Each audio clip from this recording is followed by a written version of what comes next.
ದೇಶದಲ್ಲಿ ಮೀಸಲಾತಿಯ ಬಗ್ಗೆ ಇಷ್ಟೆಲ್ಲ ಚರ್ಚೆ ಆಗ್ತಾ ಇದೆ.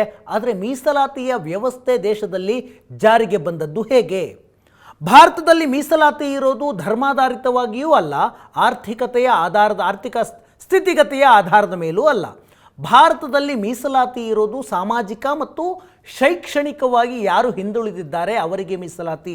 ಶತಮಾನಗಳ ಕಾಲ ಮೇಲ್ಜಾತಿ ಕೆಳಜಾತಿ ಅನ್ನುವಂತಹ ಕಾರಣಕ್ಕಾಗಿ ದೌರ್ಜನ್ಯಕ್ಕೊಳಗಾದವರಿಗೆ, ಅಸ್ಪೃಶ್ಯತೆಯನ್ನು ಅನುಭವಿಸಿದವರಿಗೆ ಮಾತ್ರ ಮೀಸಲಾತಿ ಎನ್ನುವ ನಿರ್ಧಾರ ಆಗಿತ್ತು. ಪರಿಶಿಷ್ಟ ಜಾತಿ ಮತ್ತು ಪರಿಶಿಷ್ಟ ಪಂಗಡಗಳಿಗೆ ಮಾತ್ರ ಮೀಸಲಾತಿ ಇತ್ತು 1950ರಲ್ಲಿ ಸಂವಿಧಾನ ಜಾರಿಯಾದ ದಿನದಿಂದ. ಆದರೆ ಆನಂತರದಲ್ಲಿ ಚೇಂಜ್ ಆಯಿತು. ಸಂವಿಧಾನ ಜಾರಿಗೆ ಬಂದ ದಿನವೇ SC/STಗೆ ಮೀಸಲಾತಿ ಜಾರಿಯಾಗುತ್ತೆ.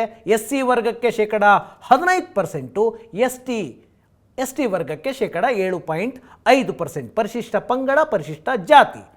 ಆರಂಭದಲ್ಲಿ ಮೊದಲ 10 ವರ್ಷಗಳ ಕಾಲ ಮೀಸಲಾತಿ ಅಂತ ನಿಗದಿ ಮಾಡಲಾಗಿತ್ತು. ಪ್ರತಿ 10 ವರ್ಷ ಮೀಸಲಾತಿ ತೆಗೆದುಕೊಂಡಂತಹ ಸಮುದಾಯದ ಸ್ಥಿತಿ ಸಾಮಾಜಿಕವಾಗಿ ಸುಧಾರಣೆ ಆಗಿದೆಯಾ, ಶೈಕ್ಷಣಿಕವಾಗಿ ಸುಧಾರಣೆ ಆಗಿದೆಯಾ ಅನ್ನೋದು ಪರಿಶೀಲನೆ ಆಗಬೇಕು. ಅದು ಪರಿಶೀಲನೆಯಾಗಿ ಯಾವುದೋ ಒಂದು ಪರ್ಟಿಕ್ಯುಲರ್ ಜಾತಿಯ ಸಮುದಾಯದ ಸ್ಥಿತಿ ಸುಧಾರಣೆಯಾಗಿದ್ದರೆ ಅಂಥವರಿಗೆ ಮೀಸಲಾತಿಯ ಪ್ರಯೋಜನವನ್ನು ನೀಡಬಾರ್ದು ಅನ್ನುವಂತಹ ಉದ್ದೇಶ ಬಾಬಾ ಸಾಹೇಬ್ ಅಂಬೇಡ್ಕರ್ ಅವರದಾಗಿತ್ತು.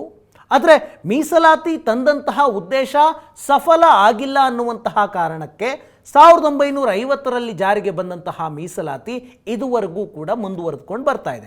ಆರಂಭದಲ್ಲಿ SC ಮತ್ತು ST ವರ್ಗಕ್ಕಿದ್ದಂತಹ ಮೀಸಲಾತಿ 1970ರ ದಶಕದಲ್ಲಿ SC/ST ಜೊತೆಗೆ OBCಗಳಿಗೂ ಹಿಂದುಳಿದ ವರ್ಗಗಳ ಜಾತಿಗೂ ಕೂಡ ಮೀಸಲಾತಿ ಕೊಡಬೇಕು ಅನ್ನುವ ಒತ್ತಾಯ ಹಿಂದಿ ಬೆಲ್ಟ್ನ ರಾಜ್ಯಗಳಲ್ಲಿ ಶುರುವಾಗುತ್ತೆ. 1979ರಲ್ಲಿ ಮೊರಾರ್ಜಿ ದೇಸಾಯಿ ಅವರು ಪ್ರೈಮ್ ಮಿನಿಸ್ಟರ್ ಆಗಿದ್ದಾಗ ಮಂಡಲ್ ಕಮಿಷನ್ ಅನ್ನು ನೇಮಕ ಮಾಡ್ತಾರೆ. ಆಗ 1980ರಲ್ಲಿ ಮಂಡಲ್ ಕಮಿಷನ್ ಒಂದು ರಿಪೋರ್ಟ್ ಕೊಡುತ್ತೆ. ಹೌದು, ಹಿಂದುಳಿದ ವರ್ಗಗಳಲ್ಲಿರುವಂತಹ ಜಾತಿಗಳು ಕೂಡ ಹಿಂದುಳಿದಿದ್ದಾವೆ ಸಾಮಾಜಿಕವಾಗಿ, ಅವರಿಗೆ 27% ಮೀಸಲಾತಿ ಕೊಡಿ ಅಂತ ವರದಿಯನ್ನು ಕೊಡ್ತಾರೆ. 1990ರಲ್ಲಿ ನ್ಯಾಷನಲ್ ಫ್ರಂಟ್ ಅನ್ನುವ ಹೆಸರಿನಲ್ಲಿ ಅಧಿಕಾರಕ್ಕೆ ಬಂದಿದ್ದ VP ಸಿಂಗ್ ಸರ್ಕಾರ, ಆ ಸರ್ಕಾರಕ್ಕೆ BJP ಹೊರಗಿನಿಂದ ಬೆಂಬಲ ಕೊಟ್ಟಿರುತ್ತೆ. ಅವರು ಮೀಸಲಾತಿಯನ್ನು OBC ವರ್ಗಕ್ಕೆ ಜಾರಿಗೆ ತರ್ತಾರೆ. ಅದಾದ ನಂತರ ಈ ಹಿಂದುಳಿದ ವರ್ಗಗಳ ಜಾತಿಗೆ ಮುಸ್ಲಿಮರನ್ನು ಕೂಡ ಹಲವು ರಾಜ್ಯಗಳಲ್ಲಿ ಸೇರಿಸಲಾಗಿದೆ. ಅದರ ಅರ್ಜಿ ಸುಪ್ರೀಂ ಕೋರ್ಟ್ನಲ್ಲಿ ಬಾಕಿ ಇದೆ. ಸಾಂವಿಧಾನಿಕ ಪೀಠ ಇತ್ಯರ್ಥ ಮಾಡಬೇಕಿದೆ. ಇದಿಷ್ಟು ಇವತ್ತಿನ ನ್ಯೂಸ್ 360.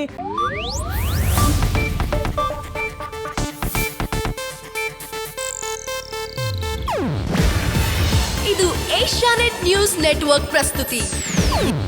ನೀವು ನೋಡ್ತಿದ್ದೀರಾ ಏಷ್ಯಾನೆಟ್ ಸುವರ್ಣ ನ್ಯೂಸ್.